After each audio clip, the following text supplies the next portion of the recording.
యెహోవాకు అసహ్యమైనవి 6 గలవు, 7 ఆయనకు హేయమైలు. అవేవనగా అహంకార దృష్టియు, కళ్ళలాడు నాలుకయు, నిరపరాధులను చంపు చేతులను,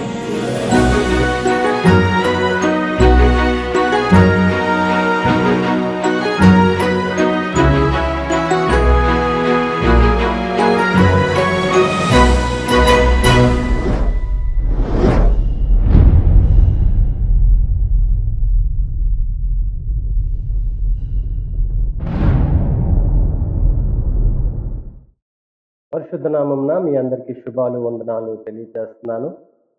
ఈ రోజున మీ ముందుకి నేను ఒక 7 అంశాలను మీతో మాట్లాడడానికి దేవుడు నాకు ఇచ్చిన గొప్ప కృపను బట్టి దేవునికి స్తోత్రాలు తెలియజేస్తున్నాం. దేవునికి ఇష్టము లేనివి, ఇవి దేవునికి ఇష్టము లేదు అన్నటువంటి ఒక మాటను మీ ముందు నుంచాలని ఆశపడుతున్నాను. ఈ 7 విషయాలు దేవునికి అసహ్యమైనవి అనేటటువంటి విషయాన్ని నేను మీకు తెలియజేస్తున్నాను. మొట్టమొదటిగా సామెతల 6వ అధ్యాయము 16, 17, 18, 19 వచనాలు. యెహోవాకు అసహ్యమైనవి 6 గలవు, 7 ఆయనకు హేయమైలు.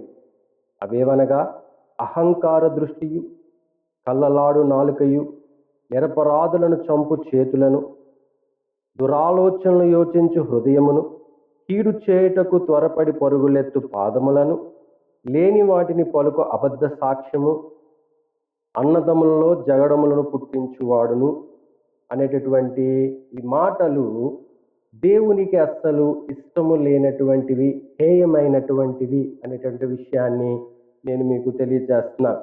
ఇందులో 7 ప్రాముఖ్యమైనటువంటి మాటలు ఉన్నాయి. అందులో మొట్టమొదటి అహంకార దృష్టి, రెండవది అబద్ధాలాడే నాలుక, మూడవది చంపు చేతులు, నాలుగవది హృదయం, ఐదవది పాదాలు, ఆరవది అబద్ధాలు, 7వది జగడాలు. ఇందులో చూసుకున్నట్లయితే 2 మాటలు అబద్ధాల గురించే మనకు కనిపిస్తాయి. దేవునికి అబద్ధాలు ఆడడము అనేటటువంటి మాట హేయమైనది అనేటువంటి విషయాన్ని జ్ఞాపకం చేసుకోండి. ఆయనకి ఇష్టం లేని 6, 7 కూడా హేయమైనవే.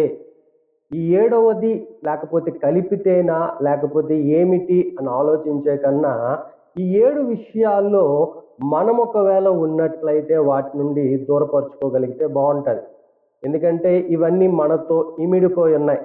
చూడండి, ఇంకొకసారి మనం ఆలోచన చేస్తే అహంకార దృష్టి అంటే చూపు గురించి దేవుడు మాట్లాడుతున్నాడు, అబద్ధాలాడే నాలుక గురించి దేవుడు మాట్లాడుతున్నాడు, చేతుల గురించి మాట్లాడుతున్నాడు, హృదయము గురించి మాట్లాడుతున్నాడు, పాదముల గురించి మాట్లాడుతున్నాడు, మళ్ళీ అబద్ధాలు ఆడేటటువంటి ఆలోచన గురించి మాట్లాడుతున్నాడు, జగడము పుట్టించేటటువంటి తలంపుల గురించి మాట్లాడుతున్నాడు.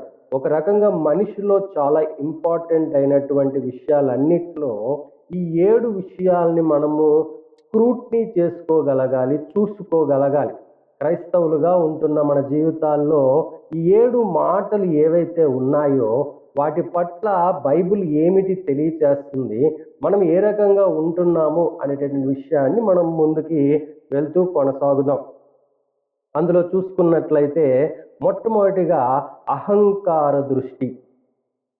దేవునికి ఇష్టం లేనిది ఏంటి అంటే అహంకార దృష్టి అంటే గర్వముతో కూడినటువంటిది, ప్రైడ్.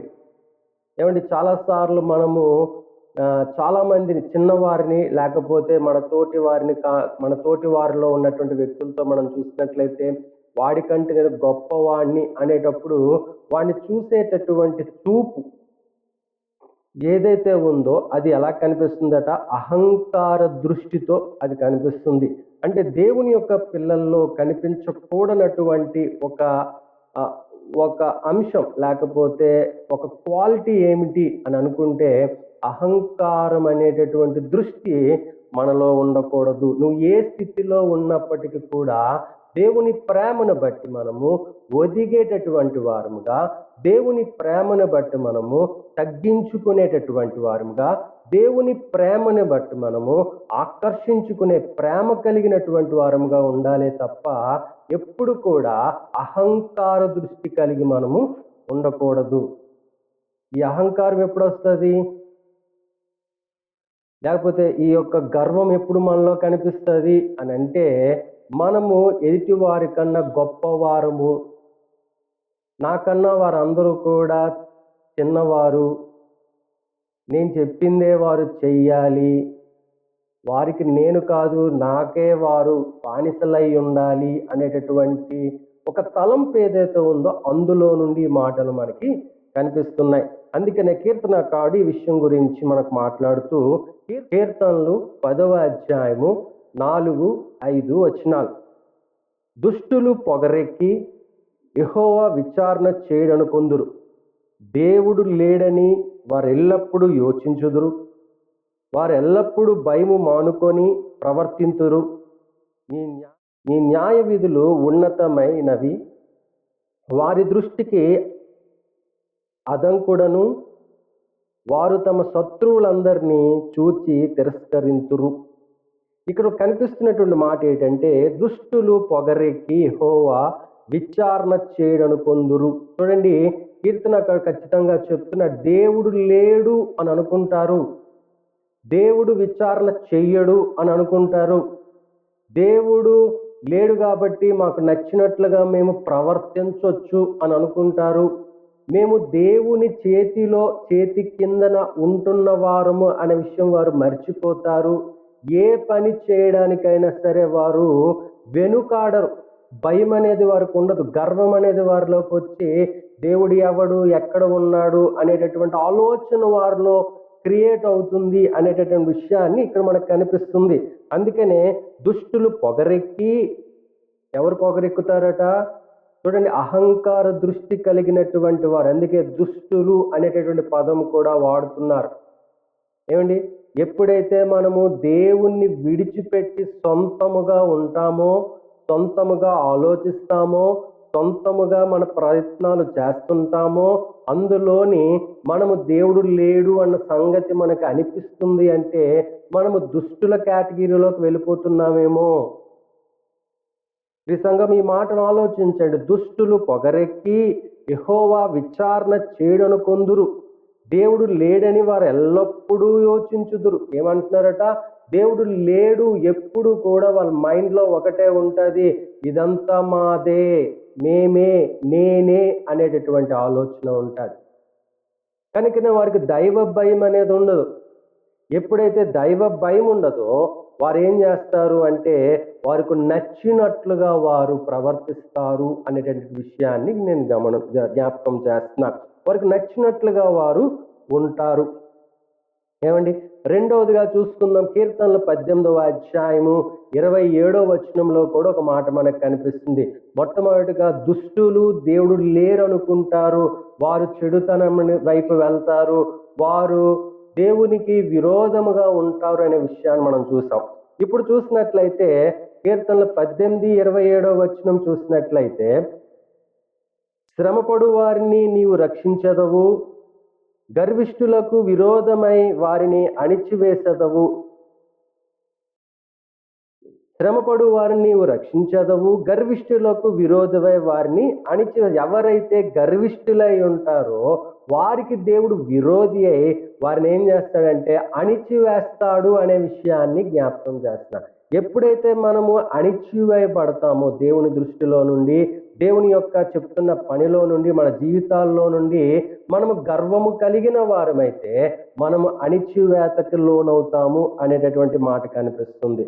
అదే కీర్తనలు 101వ అధ్యాయము 5వ వచనం చూసుకున్నట్లయితే, కీర్తనలు 101, 5వ వచనం, తమ పొరుగు వారిని చాటున దూషించు వారిని నేను సంహరించదను, అహంకార దృష్టి గల వారిని, గర్వించిన హృదయము గల వారిని నేను సహింపను. దేవుడు చెప్తున్నాడు, అహంకార దృష్టి కలిగినటువంటి వారిని దేవుడు సహింపడు అనే విషయాన్ని కూడా ఇక్కడ మనకి క్లియర్గా కనిపిస్తుంది. ఏమండి, తమ పొరుగు వారిని చాటున దూషించిన వారిని నేను సంహరించదను, గర్వించిన హృదయము గలవారిని నేను సహింపను. అంటే దేవుడు ఓర్చుకోడు, దేవుడు వారిని యాక్సెప్ట్ చేయడు అనేటటువంటి విషయం ఇక్కడ మనకు కనిపిస్తుంది. అందుకనే ఆయన క్లియర్గా చెప్తున్నాడు.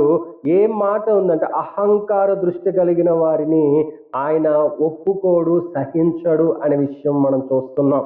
ఏమండి, యెషయా రాసిన గ్రంథం 13 అధ్యాయం 11 చూస్తే, లోకుల చెడుతనమును బట్టి దుష్టుల దోషమును బట్టి నేను వారిని శిక్షింపబోచున్నాను. అహంకారులు అతిశయమును మాన్పించదను, బలాత్కారుల గర్వమును అణిచివేసేదను. చూడండి, ఎవరైతే అహంకార దృష్టి గలవారై ఉంటారో దేవుడు వారిని అసహించుకున్నట్లుగా, వారు అహంకారములో నుండి బయటపడాలని దేవుడు ఆశిస్తున్నాడు. వారిని మాన్పిస్తాను, వారు ఆ పనిలో ముందుకు వెళ్లకుండా నేను వారిని ఆపుతాను, వారి పట్ల నేను శిక్షను ఖరారు చేస్తాను, వారిని నేను క్షమించను అనేటటువంటి ఆలోచనలు ఇక్కడ మనకి కనిపిస్తున్నాయి. ప్రియ సంగమా, మొట్టమొదటి మాటగా అహంకార దృష్టి కలిగి ఉండడము దేవునికి అసహ్యము అనేటటువంటి విషయం. లేకపోతే అహంకార దృష్టి కలిగినటువంటి వ్యక్తులంటే దేవుడికి హేయములు అనేటటువంటి విషయాన్ని నేను మీకు జ్ఞాపకం చేస్తున్నాను. రెండవ మాట కళ్ళలాడు నాలుకయు. రెండో మాట ఏంటంటే కళ్ళలాడు నాలుక అంటే అబద్ధాలు ఆడేటటువంటి నాలుక.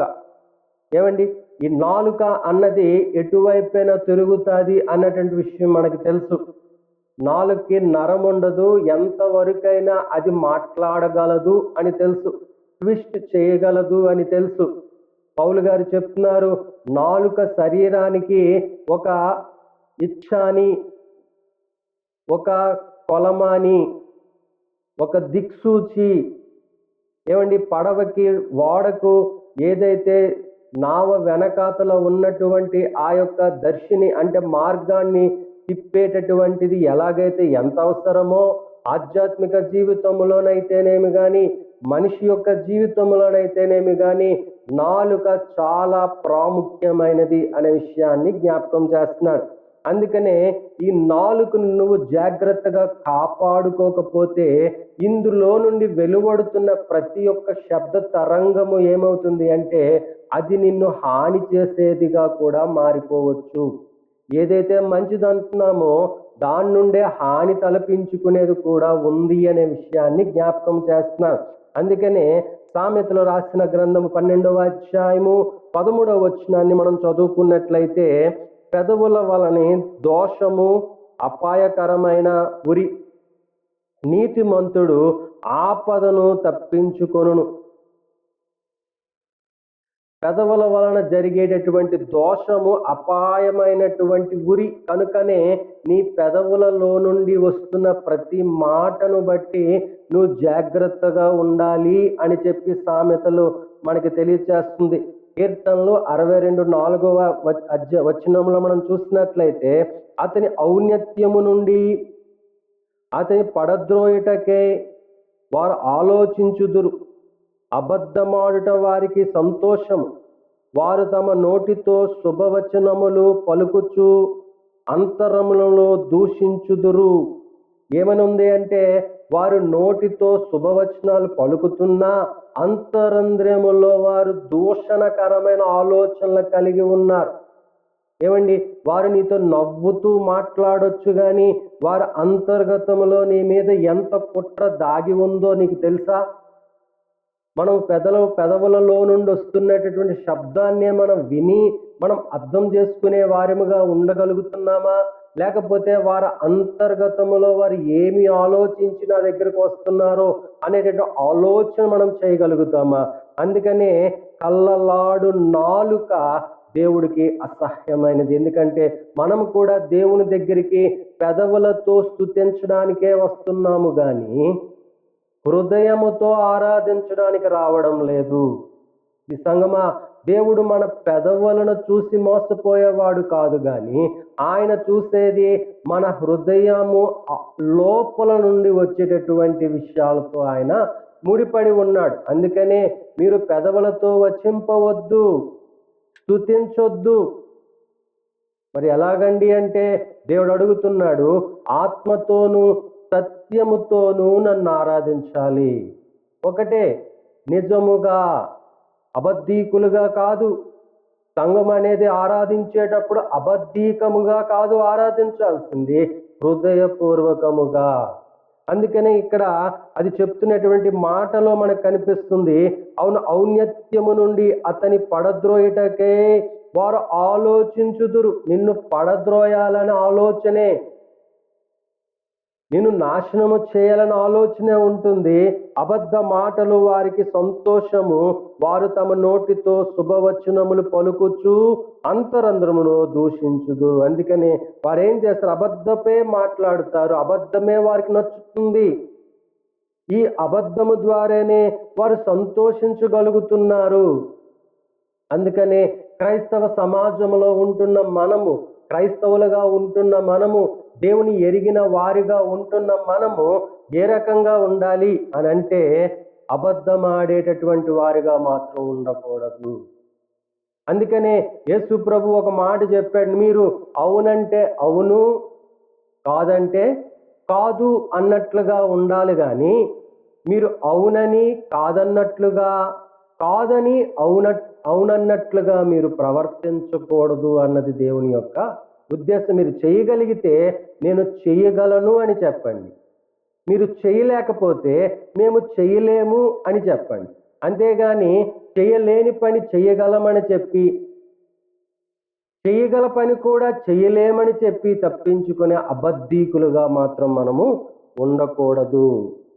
యోహాను రాసిన సువార్త 8వ అధ్యాయము 44వ వచనాన్ని ఒకసారి మనం చదువుకుందాం. మీరు మీ తండ్రి యగు అపవాది అనగా సాతాను సంబంధులు, మీ తండ్రి దురాశలు నెరవేర్చుగోరుచున్నారు. ఆది నుండి వాడు నరహంతకుడై ఉండి సత్యమందు నిలిచిన వాడు కాడు, వాని యందు సత్యమే లేదు. వాడు అబద్ధమాడినప్పుడు తన స్వభావం అనుసరించే మాటలాడును. వాడు అబద్ధీకుడను, అబద్ధమునకు జనకుడనై ఉన్నాడు. ప్రియ సంగమా, మీరు మీ తండ్రి యగు అపవాది సంబంధులు అనేటటువంటి మాట ఎవరు వీరు అంటే, ఈ యొక్క కళ్ళలాడు నాలుక కలిగినటువంటి వారు, లేకపోతే దేవుడికి ఇష్టము లేదు, హేయమైనవి, హేయములు అని చెప్పబడుతున్నటువంటి ఈ 7 మాటలకు సంబంధించినటువంటి వ్యక్తులై ఉండొచ్చు. వారికి తండ్రి ఎవరై ఉన్నాడు అని అంటే అపవాదే. ఈ యొక్క లేఖన భాగం తెలియచేస్తుంది, వారు అపవాది సంబంధులు కనుక వారు ఏం చేస్తారంటే మీ తండ్రి దూషణలు నెరవేర్చుగోరుచున్నారు. అందుకనే వీరు ఏం చేయడానికి ఇష్టపడతారంటే, వారి తండ్రి అయినటువంటి సాతాను యొక్క ఆలోచనలు ఏంటి అంటే పడద్రోయడము, నాశనము చేయడము, మోసము చేయడము, అబద్ధాలాడము, విరగగొట్టడము, చంపడము. ఈ లక్షణాలు ఏవైతే ఉన్నాయో అవి చేయడానికే వారు ప్రయత్నం చేస్తుంటారు, నెరవేర్చుగోరుచున్నారు. ఆది నుండి వారు నరహంతకుడై ఉండి సత్యమందు నిలిచిన వాడు కాడు.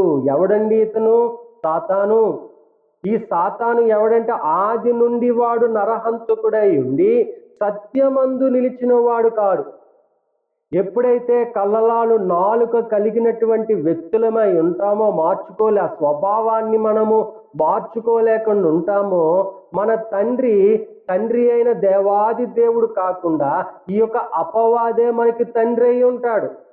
ఎందుకంటే వాడి చిత్తాన్ని నెరవేరుస్తున్నామేమో, వాడి చిత్తములో ప్రకారం నడుస్తున్నామేమో, వాడి ఆలోచనలో మనం జీవిస్తున్నామేమో, సరి చేసుకునే బాధ్యత అయితే మనకుంది.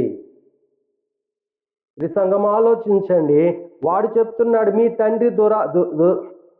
తండ్రి దురాశలు నెరవేర్చుగోరుచున్నారు.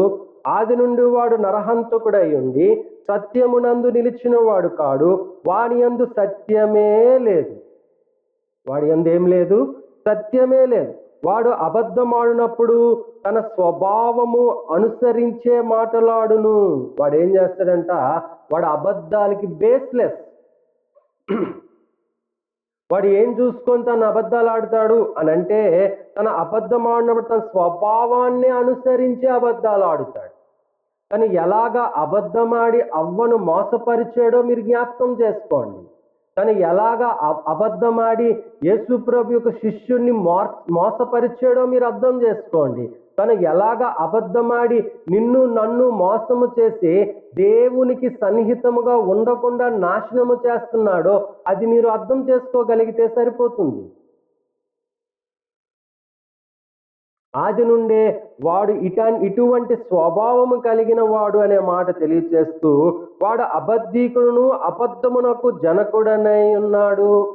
వాడు ఎవడట? అబద్ధీకానికి, అంటే అబద్ధం ఆడడానికి వాడే సృష్టికర్త అయి ఉన్నాడు. అబద్ధానికే సృష్టికర్త, అబద్ధాన్నే జన్మించినటువంటి వాడు, మోసాన్నే ఏర్పాటు చేసినటువంటి వాడు అనే విషయాన్ని నేను మీకు తెలియచేస్తున్నాను.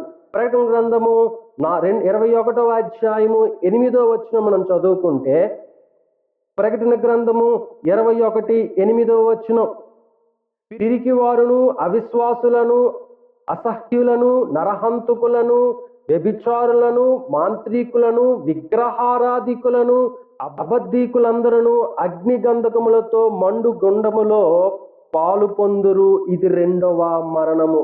ఇక్కడ మనకు కనిపిస్తున్న మాటల్లో కొంతమంది వ్యక్తుల గురించి లేకపోతే లక్షణాల గురించి రాస్తున్నారు. ఈ లక్షణంలో మొదటి ఎవరు కనిపిస్తున్నారంటే పిరికి వారు కనిపిస్తున్నారు.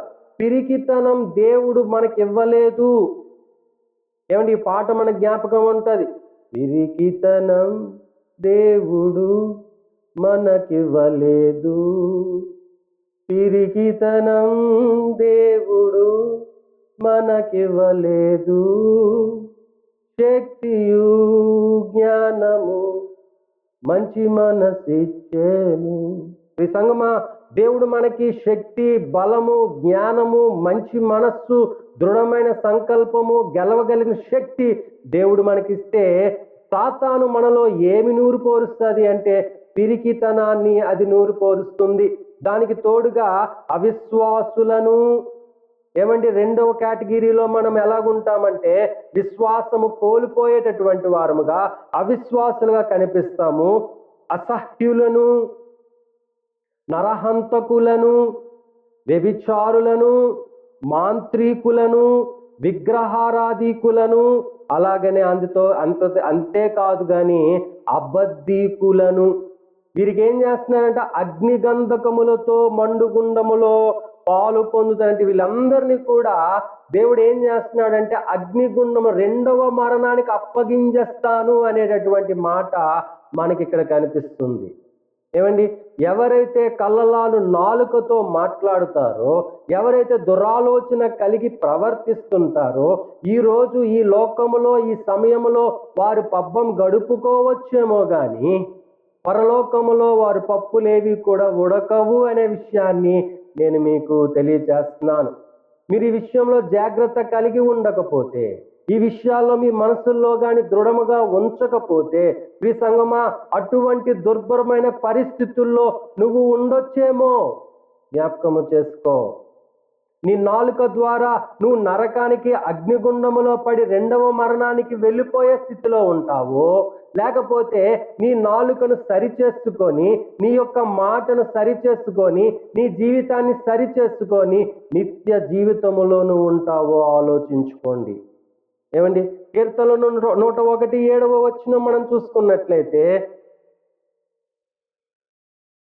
మోసము చేయువాడు నా ఇంట నివసింపరాదు, అబద్ధములాడువాడు నా కన్నుల ఎదుట నిలువడు. క్లియర్ గా దేవుడు చెప్తున్నాడు. ఎవరైతే అబద్ధాలు ఆడుతాడో, కళ్ళలాడు మాటలు ఎవరైతే వాడుతారో వారు దేవుని ఎదుట నిలవలేడు అనేటటువంటి విషయాన్ని జ్ఞాపకం చేస్తున్నాను. మొట్టమొదటిగా నేను మీకు చెప్పాను, ఇదిగో మొట్టమొదటి మాట నేను మీకు చెప్పినటువంటి విషయం ఏంటంటే అహంకార దృష్టి ఉండకూడదు. రెండవ మాట ఏంటి అంటే కళ్ళలాడు నాలుక మనకి ఉండకూడదు అనే విషయాన్ని నేను మీకు తెలియజేస్తాను.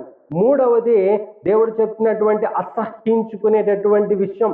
మనిషికి దేవుడికి ఇష్టము లేని వాళ్ళలో ఏమున్నాయి అంటే, ఇదిగో మూడవ మాట, చంపేటటువంటి చేతులు. దేవుడు దేని గురించి ఆయన ఇష్టపడట్లేదంటే ఈ యొక్క చేతులు చంపేవిగా ఉండకూడదు. దేవుని దృష్టిలో ఆ చేతులకి రక్తము అంటకూడదు. దేవుడు అనుకుంటున్నాడు, నా పిల్లల చేతుల ద్వారా ఆశీర్వాదం ఉండాలి కానీ కీడు తలపించే చేతులు వారికి ఉండకూడదు అనేది దేవుని యొక్క చిత్తమై ఉంది. సామెతలు 1వ అధ్యాయం 16వ వచనం మనం చదువుకుంటే, కీడు చేయటకే వారు పాదములు పరిగెత్తును, నరహత్య చేయటకే వారు త్వరపడుదురు. ఏమండి, కీడు చేయడానికే, చంపడానికే, కుట్ర పూనడానికే ఈ లోకములో మనం ఉండేది. ఏ విషయానికైనా తొందరపడి అవతల వారి మీదకి వెళ్ళడానికి మన చేతుల్ని బాగా ఉపయోగించే వారముగా ఉంటున్నాము కానీ ఒక ఆశీర్వాదకరమైనటువంటి విషయాలకైనా, ఒక సహాయము చేయడానికైనా మన చేతులను, మన గుప్పెలను విప్పడానికి మనం ఇష్టపడట్లేదు. ఎవరినైనా కొట్టడానికైతే మన చేతులు ముందు వస్తున్నాయి, సహాయము చేయడానికి మన చేతులు వెనక్కి వెళ్ళిపోతున్నాయి. దేవుడైతే సహాయము చేసే చేతుల వైపు చూస్తున్నాడు, సాతానైతే చంపే చేతుల వైపు చూస్తున్నాడు. నీ ద్వారా చంపాలి, నువ్వు ఒకరిని చంపాలి అనేటటువంటి ఆలోచన నీ మీదకి దాన్ని ప్రభావితము చేస్తుంది.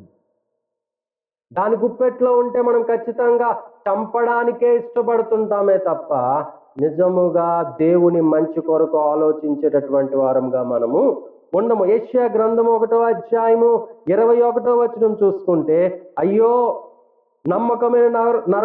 నమ్మకమైన నగరము వైశ్యాయనే, అది న్యాయముతో నిండి ఉండెను, నీతి దానిలో నివసించెను, ఇప్పుడైతే నరహంతకులు దానిలో కాపురముందురు.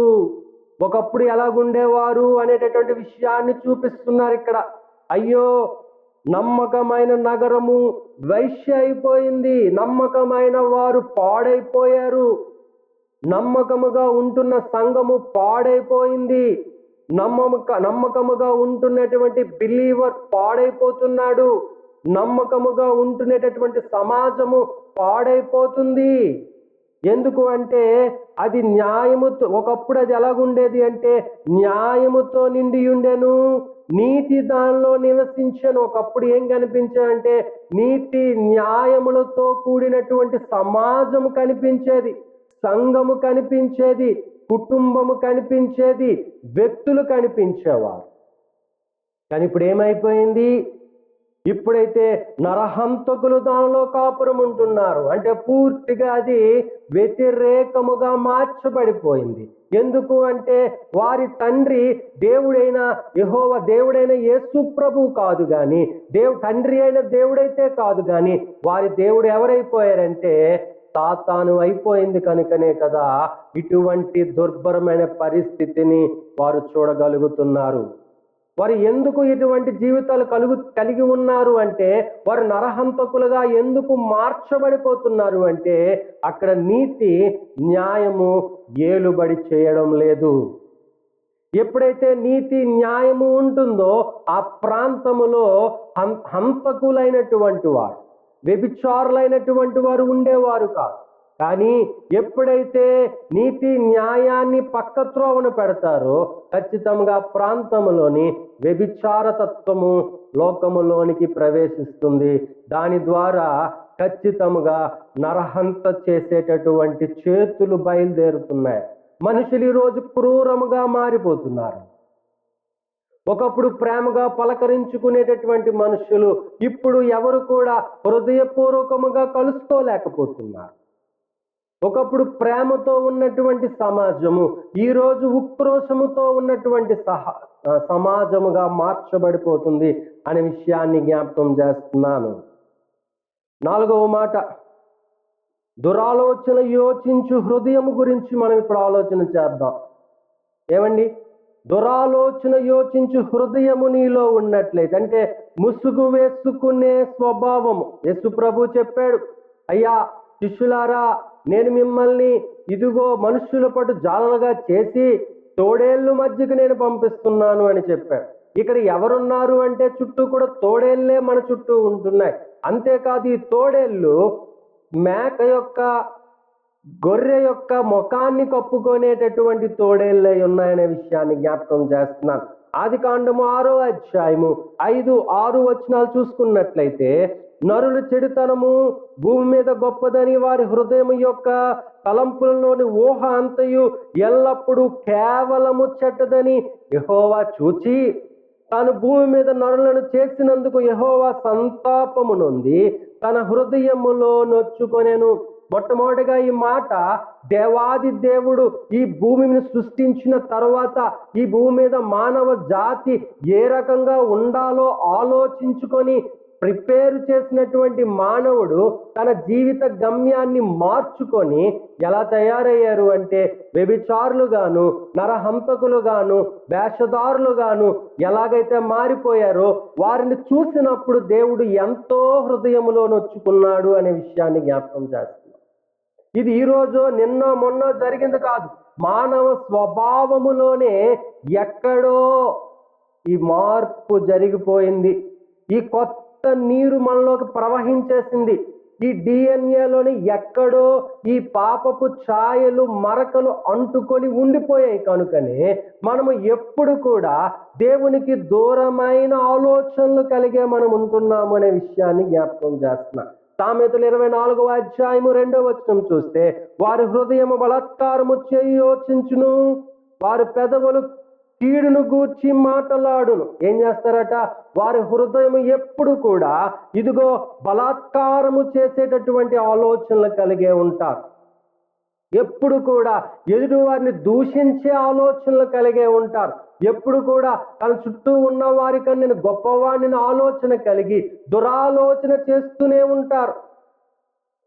ఎప్పుడు ఏ మానవుడు కూడా నీతి న్యాయమైనటువంటి ఆలోచన కలిగి ఉండరు, కానీ ఎప్పుడు యుక్తి కుయుక్తి ఆలోచనలు కలిగి వారు ముందుకు వెళ్తుంటారు అనే విషయాన్ని నేను జ్ఞాపకం చేస్తున్నాను. యెషయా రాసిన గ్రంథము 65వ అధ్యాయం 2వ వచనం చూస్తే, తమ ఆలోచనలను అనుసరించి చెడు మార్గమును నడుచుకొనుచు లోబడనొల్లని ప్రజల వైపు దినమంతియు నా చేతులు చాపుచున్నాను అని దేవుడు చెప్తున్నాడు. తమ ఆలోచనలను అనుసరించి నడుచు మార్గమును నడుచుకొనుచు లోబడనొల్లని ప్రజల వైపు దినమంతియు నా చేతులు చాపుచున్నాను. దేవుడు చెప్తున్నటువంటి మాట, లోబడనొల్లని ప్రజల వైపు మారుతారేమో, వారు తిరిగి వస్తారేమో, తప్పిపోయిన కుమారుడిలాగా తన తప్పును తెలుసుకొని దేవుని దగ్గరికి మరలా వస్తారేమో, వీరు లోబడేటటువంటి వారముగా, వీరు క్రమశిక్షణ కలిగినటువంటి వారముగా, ఇదిగో మనస్సును జాగ్రత్తగా కాపాడుకునేటటువంటి వారముగా, నోటిని జాగ్రత్తగా కాపాడుకునేటటువంటి వారముగా, ఇదిగో చూపును జాగ్రత్తగా కాపాడుకునేటటువంటి వారముగా, చేతులను జాగ్రత్తగా కాపాడుకునేటటువంటి వారముగా, ఇదిగో నా మీద దేవుని యొక్క శక్తి నా మీద ఉంది అనేటటువంటి తలంపులు కలిగి అదిగి మణిగి దేవుని యందు భయభక్తులు కలిగి ఉంటామేమో అని చెప్పి తన 2 చేతులు చాచుతూ దేవుడు ఎదురు చూస్తున్నట్లుగా ఈ మాటలు మనకి తెలియచేస్తున్నాము. ఏమండి, 4 విషయాలు మీకు తెలియచేశాను.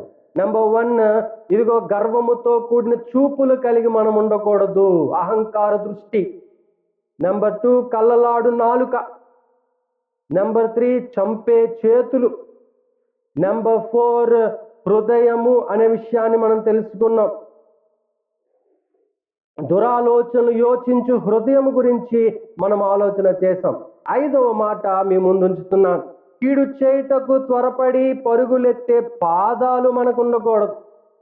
ఏమండి, మనం ఎప్పుడు కూడా చెప్పాడు కదా, ముందునే చేతులు కాళ్ళు 2 కూడా దేని కొరకు మనకు పరిగెడుతున్నాయంటే, ఇదిగో ఎదుటి వాడిని నాశనము చేయడం కొరకే అవి పరిగెడుతున్నాయి అనే విషయాన్ని మనం చదువుకున్నాం.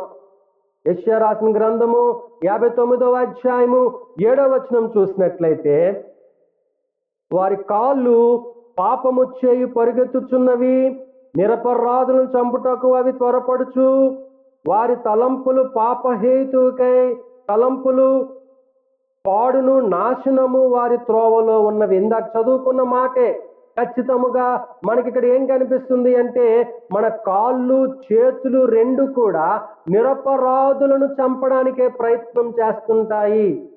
బలవంతుడి మీదకు వెళ్ళవేమో గాని బలహీనుడి మీదకు వెళ్తుంటాయి. మనం ప్రయత్నం చేస్తున్నది మనం దేని కొరకు చేస్తున్నాము అని అంటే ఇదిగో నిరపరాధులను చంపడానికి, భక్తిలోను ఉన్నటువంటి వారిని నాశనము చేయడానికి, వాడెంత గొప్ప భక్తిపరుడా అని పరీక్షించడానికే మన ప్రయత్నాలు కానీ సంరక్షించడానికి మన ప్రయత్నాలు ఏవి కూడా ఉండడం లేదు. ఈరోజు ఎవరైనా ఏదైనా ఒక మాట చెప్తే దానికి 100 ట్వీట్లు పెడుతుంటారు. ఎవరైనా ఏదైనా ఒక విషయం చెప్తే దాన్ని తోలనాడేటటువంటి ఒక 100 కామెంట్లు పెడుతుంటారు. అంతేగాని వారు దాన్ని అర్థము చేసుకునేటట్లుగా, వారు దాని గురించి బాగా అర్థం చేసుకుని జీవించేటట్లుగా ఏ ప్రయత్నం కూడా చేయడం లేదు. ఏమండి, దుర్భాషలు ఆడడానికి ఎంతో ముందుకు పరిగెడుతున్నారు. దుర్భాషతో పాటు వారు కొట్టడానికి ఎంతో ముందుకు పరిగెడుతున్నారు. అంతేగాని కాపాడడానికి, సహాయం చేయడానికి ఏ ఒక్కరు కూడా ఈ సమాజంలో ముందుకు వచ్చేవారు లేదు. ఇప్పుడే కాదు, ఎప్పటికీ కూడా రారు. కారణం ఏంటి అంటే మనం అంత్య దినాల్లో మనం జీవిస్తున్నాం. ఒకప్పుడు సమాజం కొద్దిగా ఉండేది, ఈరోజు సమాజం బాగా విస్తరించిపోయింది. ఒకప్పుడు మనిషికి మనిషి పట్ల ఒక ప్రేమ, గౌరవం ఉండేది. ఒకప్పుడు బంధువులు వస్తున్నారు, స్నేహితులు వస్తున్నారు అంటే ఓ రకమైన ఆనందం ఉండేది. కానీ ఇప్పుడు తలనొప్పిగా మారిపోయింది. మనం ఎక్స్పెక్ట్ చేసిన వారే రావాలి. అన్ఎక్స్పెక్టెడ్ పీపుల్ ఈ రోజున మన దగ్గరికి వస్తే వారు యాక్సెప్ట్ చేసే హృదయం వాళ్ళకు కనిపించడం లేదు. వారు వ్యక్తపరిచేస్తున్నారు, వారి అహిష్టాన్ని ఈజీగా వ్యక్తపరిచేస్తున్న సమాజంలో మనం ఉన్నాం.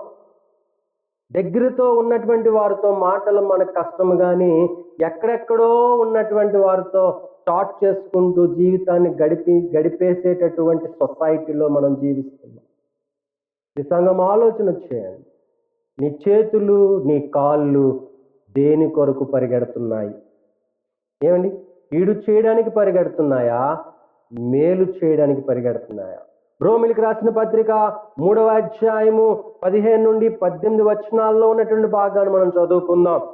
రక్తము చిందించుటకు వారి పాదములు పరిగెత్తుచున్నవి, నాశనము కష్టమును వారి మార్గములో ఉన్నవి, శాంతి మార్గము వారు ఎరుగరు, వారి కన్నుల ఎదుట దేవుని భయము లేదు. అరే, కారణం ఏంటి అంటే వారికి దేవుని భయము లేదు. అందుకనే వారు ఎంతకైనా తెగించడానికి ఇష్టపడుతున్నారు, ఏది చేయడానికైనా సిద్ధపడుతున్నారు, వారు పరిగెడుతున్నారు, ఎంత పనైనా చేయడానికి భయము లేకుండా ముందుకు వెళ్ళిపోతున్నారు. కారణం ఏంటి అంటే వారి కన్నుల ఎదుట దేవుని భయము లేదు. చాలా సంఘాలు ఈ రోజున ఈ విషయాల్లో బాధపడుతున్నట్టున్నాయి. చాలా సంఘాలు ఈ విషయాల్లో దేవుడు లేడు అనుకొని తన సొంత ఇష్టానురాజ్యముగా వారు ఏలుతున్నటువంటి వారు కూడా ఉన్నారు. వారి సొంత నిర్ణయాలే రైట్ అనుకొని వారు ముందుకు వెళ్ళిపోతున్నటువంటి వారు ఉన్నారు. అందరి మన్నలను పొందుకునే కన్నా డిక్టేటర్షిప్ లోకి వెళ్ళిపోతూ సంఘాలు నడిపేటటువంటి వారు ఉన్నారు. అందుకనే సంఘములో సాతాను చొరబడిపోతుంది. శాంతి ఉండాల్సిన సంఘము అశాంతిగా మార్చబడిపోతుంది. సంఘములో ఆనందముగా, సంతోషముగా, ప్రశాంతత కోసం సంఘానికి వస్తే, కానీ ఈ రోజున అవే సంఘాలు శాంతి సమాధానము లేని సంఘాలుగా కనిపిస్తున్నాయి. ఈ సంఘంలో అర్థం చేసుకోగలుగుతున్నారా? ఎందుకండి అంటే ఇవి దేవుడికి ఇష్టం లేదు.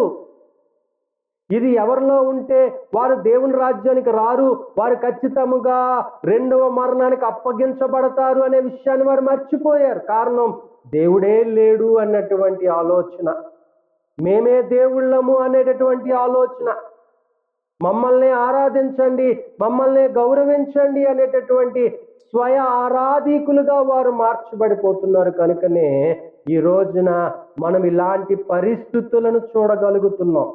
అంత్య దినాల్లో ఉన్నాము కనుకనే మనకి ఇవి బాగా కనిపిస్తున్నాయి. 6వ మాట, అబద్ధ సాక్ష్యాలు పలకడం. ఈ రోజున అబద్ధ సాక్ష్యాలు ఈజీగా పలుకుతున్నాం కదా. కీర్తనలు 58 అధ్యాయం 3వ వచనం చదువుకుంటే, తల్లి కడుపున పుట్టినది మొదలుకొని భక్తిహీనుల విపరీత బుద్ధి కలిగి ఉందురు, పుట్టిన తోడనే అబద్ధమాడుచు తప్పిపోవుదురు. వీరు ఎలాంటి వారు అంటే, వీరు పుట్టడానికి ముందే డిసైడెడ్. ఎందుకు? వారి భక్తిహీనతలోనే ఉన్నారు. ఆ భక్తిహీనతలో వారి కనడం వలన వారు ఏమవుతున్నారంటే, పుట్టుకతోనే వారు అబద్ధీకుడుగా పెరుగుతున్నాడు. పుట్టుకతోడే పుట్టడమే వాడు ఎలాగైపోతున్నాడు అంటే, వారి ఎదుగుదలలో ఏంటి ఎక్కువ ప్రభావం చేస్తున్నాయి అంటే అబద్ధము అనేది మీరు అర్థం చేసుకోవాలి. అందుకనే వాడు త్వరగా అబద్ధాలు ఆడుతూ, తప్పించుకుంటూ, మోసము చేస్తూ వారి జీవితాన్ని కొనసాగించే వారిగా కనిపిస్తున్నారు. నిర్గమాకాండం 20 అధ్యాయము 16వ వచనం మనం చూసుకున్నట్లయితే, దేవుడు చెప్పిన ఒక ఆజ్ఞ ఇక్కడ మనకు కనిపిస్తుంది. నీ పొరుగు వాని మీద అబద్ధ సాక్ష్యము పలకకూడదు. ఏమండి? న్యాయము మాట్లాడేటటువంటి వ్యక్తివై ఉండాలి. నీ దగ్గరికి వచ్చి అడిగేటప్పుడు నువ్వు లంచం పుచ్చుకొని అబద్ధమాడే స్థితిలో నువ్వు ఉండకూడదు. ఎందుకంటే నీ దగ్గర న్యాయము దొరుకుతుందనే ఆశతో, నమ్మకముతో ఒక వ్యక్తి వచ్చినప్పుడు నువ్వు డబ్బుకు అమ్మబడిపోయి నువ్వు అబద్ధ సాక్ష్యము పలికితే మరి నీ తండ్రిని నువ్వు అవమానించిన వాడివి కావా? సంగమా, ఆలోచించి మాటలను బట్టి దేవుడు తెలియజేస్తున్నాడు. సామెతల గ్రంథము 12వ అధ్యాయము 17వ వచనం చూసుకున్నట్లయితే, సత్యవాది ప్రియుడు నీతిగల మాటలు పలుకును, కూట సాక్షి మోసపు మాటలు చెప్పును. ఏమండి? ఏ పూటకు ఆ పూటకు, లేకపోతే తన జీవితాన్ని నడుపుకోవాలనుకునేటటువంటి వ్యక్తి ఏం చేస్తాడు అంటే అబద్ధాలాడుతూ తన పబ్బాన్ని గడుపుకునేవాడుగా ఉన్నాడు. కేవలము మోసము చేసేవాడే. మనం మోసపోకూడదనే విషయాన్ని అర్థం చేసుకోండి. మనం ఈ లోకంలో జీవిస్తున్నది, యేసును అంగీకరించి ఆయన వెంబడిస్తున్నది, పరలోక రాజ్యంలో చేరాలనుకుంటున్నది, మనం దేవునితో సంతోషముగా ఉండాలనుకుంటున్నది, దాని తప్పు త్రోవ పట్టించి నాశన పుత్రుడికి అప్పగించేటటువంటి వానిగా కనిపిస్తున్నాం. వాడు సులువుగా చిక్కులు పెట్టేవాడు. వారు అబద్ధాలాడుతూ, మోసము చేస్తూ మనల్ని రెండవ మరణానికి అప్పగించేటటువంటి వాడు. కనుకనే ఇదిగో ఈ యొక్క పూట సాక్షిని మనము నమ్మద్దు. వాడి యొక్క ఆలోచనలు తెలుసుకొని, గ్రహించుకొని మన యొక్క జీవితాన్ని మనం సరిచేసుకునే వారంగా ఉండాలి. తీర్పు తీర్చడానికి యేసు ప్రభు ఏ రకంగా నేను సిద్ధము కాదు, నేను తీర్పరినా అని ఏ రకంగా ప్రశ్న వేశాడో, మనము కూడా అబద్ధ సాక్ష్యము పలకడానికి నేను ఎంచబడను, ఎంచబడలేదు అనేటటువంటి వ్యక్తినై ఉండాలి. మనం అబద్ధ సాక్ష్యాలు పలకడము మానుకోవాలి. పూట సాక్ష్యము అంటే ఈ టైం బీయింగ్ సాక్ష్యాలని, జీవితాన్ని మార్చుకునే స్థితి నుండి మనము సరి అయిన క్రమబద్ధమైన జీవితాలను కలిగి ఉండాలి. అప్పుడు దేవుడు మనల్ని ఇష్టపడతాడు. ఇప్పటికి మనము 6 విషయాలు మీ ముందు ఉంచాను. ఏమండి? 7వ మాట ఆఖరిగా జగడములు పుట్టించేటటువంటి విషయం. 7వ మాట ఏంటి అంటే జగడాలు పుట్టించేది. ఎవరిద్దరు సంతోషంగా ఉంటే ఇష్టపడదు, ఎవరిద్దరు ఆనందముగా ఉంటే వారికి కష్టం. ఒక 2 కుటుంబాలు సంతోషంగా ఉంటే వారికి ఇష్టం ఉండదు, మంచి స్నేహం ఉంటే వారికి ఇష్టం ఉండదు. లేకపోతే జాబ్లో వాడికన్నా పైన వాడు ఎక్కడ వాడి తోటి వాడు ముందుకెళ్ళిపోతాడేమో అనేటటువంటి వాడితో ఇబ్బంది, బంధువుల మధ్యన జగడాలు, స్నేహితుల మధ్యన జగడాలు ఎక్కడ లేవు అంటే ఎక్కడ చూస్తే అక్కడ జగడమే అనేటటువంటి ఒక మాట మనకు కనిపిస్తూ ఉంది. ఎప్పుడు కోరల్స్, ఎప్పుడు పోరే, ఎప్పుడు ఇబ్బందులే, ఎప్పుడు టెన్షన్లే. కారణం ఏంటి అంటే ఎవరు ఎప్పుడు వచ్చి వారి మధ్యన చిచ్చు పెడతారో ఎవరికి తెలియదు. దేవుడు అంటున్నాడు, జగడము పెట్టేవాడంటే దేవుడికి అసహ్యము అనే విషయాన్ని చూపిస్తున్నాను. జకర్యా రాసిన గ్రంథం 8వ అధ్యాయం 17వ వచనం చూస్తే, తాను పొరుగువాని మీద ఎవడనూ దురాచన యోచింపకూడదు, అబద్ధ ప్రమాణము చేయనిష్టపడకూడదు, ఇట్టివన్నీ నాకు అసహ్యములు, ఇదే యెహోవా వాక్కు. ఎవరైతే పొరుగువారి మీద దురాలోచనలు కలిగి ఉంటారో, అబద్ధ ప్రమాణాలు ఎవరైతే చేస్తారో, ఏమండి, ఇలాంటివన్నీ కూడా దేవునికి అసహ్యమైనవి. కనుక దేవుడు వీటిని యాక్సెప్ట్ చేయడు అనేటటువంటి విషయాన్ని జకర్యా ద్వారా మనం తెలుసుకుంటున్నాం. కొరింథీయులకు రాసిన మొదటి పత్రిక 3వ అధ్యాయం 8వ వచనం చూస్తే, మీలో అసూయ కలహములు ఉండగా మీరు శరీర సంబంధులై మనుష్య రీతిగా నడుచుకొని వారు కారా? సంఘం గురించి చెప్తున్నాడు. మీలో అసూయలు కలహములు ఉంటే, కలహములు జగడములు ఉంటే, చూడండి, సంఘములో ఉంటారు కానీ ఇరువురి మధ్య కూడా కలహములు, గొడవలు, అసూయలు ఉంటాయి. అందుకే నేను అంటున్నాడు, ఇలాంటి విషయాలు ఉంటే మీరు శరీర సంబంధులు కారా? నిజమే కదా. మనం ఆత్మ సంబంధులుగా ఉండాలి అనుకుంటే మన మధ్యన జగడాలు, క్రోధములు, అసూయలు ఇలాంటివి మన మధ్యన ఉండకూడదు. మన మధ్యన ఏముండాలి అంటే దేవుని ప్రేమ కలిగినటువంటి వారమై ఉండాలి. మన మధ్యన ఏముండాలి అంటే వారు ఇది ఇది ఇది చాలా విభిన్నమైన ఆలోచన. ఎందుకంటే వారు కుయుక్తితో చేసిన పనిని మనం ఎలాగ దాన్ని సాల్వ్ చేయాలి, మనం ఎలాగ నేను ప్రభు దగ్గర దాని గురించి ఎలా మాట్లాడాలి అనేటటువంటి విషయాన్ని మనం ప్రార్థనాపూర్వకంగానే తెలుసుకోగలగాలి. లేకపోతే సంఘ పెద్దలతో, లేకపోతే సేవకునితో విషయాలు మాట్లాడి మనం దానికి ఒక మంచి సొల్యూషన్ని వెతుక్కుంటూ ఆత్మానుసారముగా ఎదిగేటటువంటి వారముగా ఉండాలి అనే విషయాన్ని తెలియజేస్తున్నాడు. గలతీయులకు రాసిన పత్రిక 5వ అధ్యాయము 19, 20, 21 వచనాలు మనం చూసినట్లయితే, శరీర కార్యాలు స్పష్టమైనవి. అవేవనగా జారత్వము, అపవిత్రత, కామత్వము, విగ్రహారాధన, వ్యభిచారము, ద్వేషములు, కలహములు, మత్స్యములు, క్రోధములు, కక్షలు.